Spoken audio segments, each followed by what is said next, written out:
Why does probate take so long?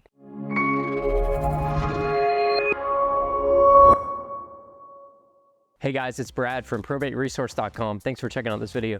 So Probate Resource, we're a real estate solutions company. We're based out of Metro Atlanta, but we buy houses really all over Georgia and even in other states too. And we specialize in the world of probate and inheritance properties. So in my time, I have done tons and tons of probate deals, and me and one of my employees were actually just discussing this today. We have two deals that are probate deals that we've been working on for a long time, one of which we're going on a year now. It's taken a year, and we should be closing it here within the next week or two. And ironically, that one's actually going up for foreclosure auction here in the next couple weeks. We're trying to actually get the auction stopped because the seller that we're working with, the administrator of the estate, still doesn't have his probate letters back, but he should have them like within the next week or so, and we're like getting right up against the line. We actually already lost another property. This particular estate owned two different properties. We already lost one of them foreclosure back last summer, at the end of the summer in August, unfortunately. But we're trying to get this one to the finish line. It's been a nightmare. And this particular deal reminded me why probate can take so long. And that is because you're dealing with at least two different entities, sometimes three different entities. And in this case, the deal that I was just talking about, we were dealing with three different entities. Number one, you're dealing with the courts, and the courts are inherently slow. And depending on what county and municipality you're dealing with, some can be slower than others. So they take forever, for one thing, right? And secondly, you're dealing with a probate attorney. And in this case, this probate attorney is a rather large outfit, and they have a lot of caseload right now. And there was also some, let's call it miscommunication between the client and the probate attorney, not to mention halfway through, the person who was originally assigned to this probate attorney's office to this specific file ended up getting fired. And there was a 3-week-long period where nothing was happening because we didn't even know that that person was fired. So then it's like no one knows what anyone's doing.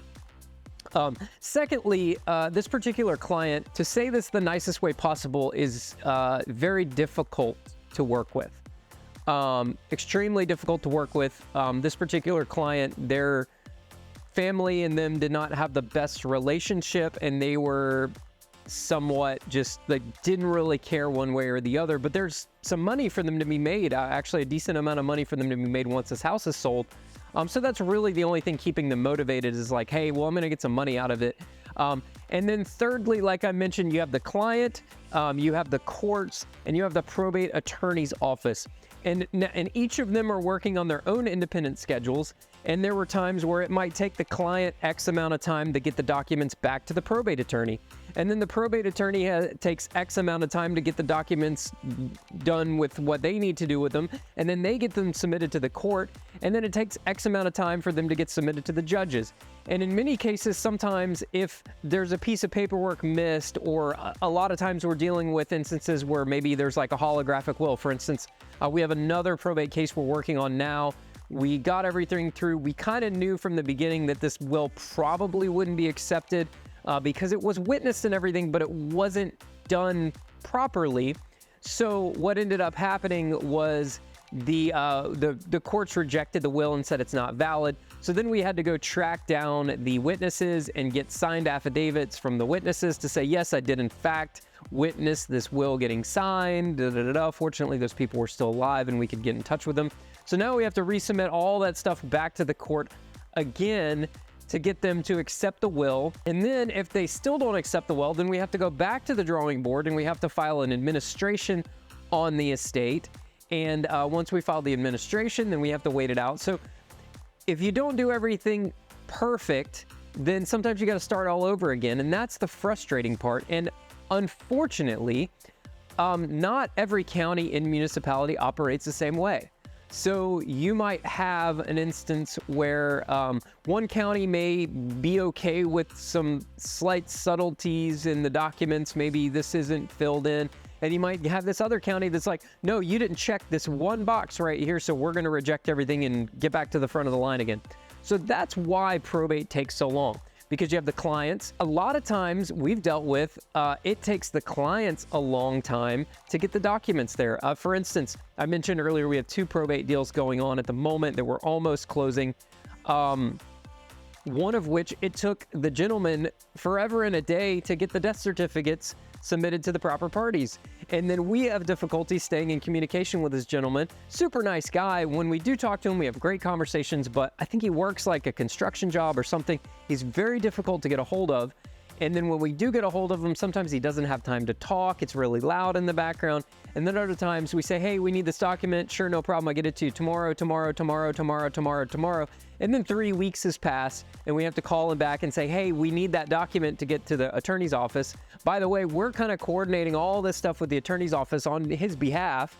And we're not even really getting paid for that other than, you know, we'll buy the house and we'll make some money on the deal buying the house. But like, we're doing all this free of charge up front. It takes forever for him to get the documents. And finally we do get the documents and then they review the document and said, well, this is slightly wrong. We need this other supporting document. So it becomes a document charade. It becomes a scheduling issue. And then you're just dealing with the nature of the courts and the government and the judges, and the judge goes on vacation for 2 weeks and then they substitute another judge and then he doesn't quite update the docket. It's a whole big mess. So that's why probate takes so long.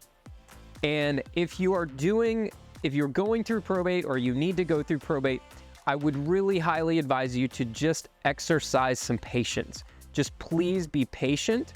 This process takes a while and it will happen. And if you need it to happen quickly, it's probably not going to happen quickly. So thanks again for checking out this video. Again, I'm Brad with probateresource.com. If you have a house that you've inherited that you need to sell, we'd love to make you an offer on the house. We can make you a quick, fast cash offer on the house. Or if you're in the state of Georgia, I can actually list the property for you. I'm a licensed agent with One Source in Woodstock. Be happy to talk to you about listing the property. There's a few different ways you can go to it. So give us a call. We'd be happy to discuss it. We'd be happy to, kind of figure out what we think might be the best fit for you. And we'll give you the information you need to figure out if you think we're the best fit for you. So thanks again for checking out this video. Again, I'm Brad with probateresource.com. Hope you have a nice day. Bye-bye.